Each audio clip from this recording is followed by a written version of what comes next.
គូទី124គូពិសេសមកជលពេជ្រតេជោសានជ័យទទួលបានការឧបត្ថម្ភពីឯកឧត្តមបណ្ឌិតផាន់ផល្លានិងលោកស្រីនិងលោកពីយេនចាកំពូលពេជ្រទាបាញ់សែនជ័យរបស់សម្ដេចវិជ័យសេនាទាបាញ់ចាកំពុងតែលឿនលយមែនទែនកំពូលពេជ្រទាបាញ់សែនជ័យមកពីខាងពីមរព្រៃវែងដូចមិញដែរដាច់ចារបស់សម្ដេចវិជ័យសេនាទាបាញ់បាទដាច់ហើយបែបអត់កងទេគូនេះបាញ់កងតិចឥឡូវគូនេះអត់កងទេមិនកងទេ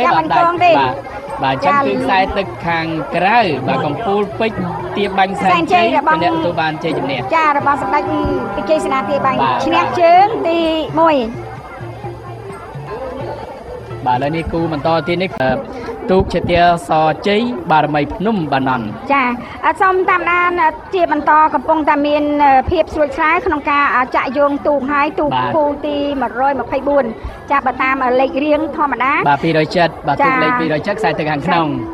កំពូលពេជ្រទាបាញ់សែនជ័យរបស់សម្ដេចវិជ័យសេនាទាបាញ់ឈ្នះមួយជើងហើយ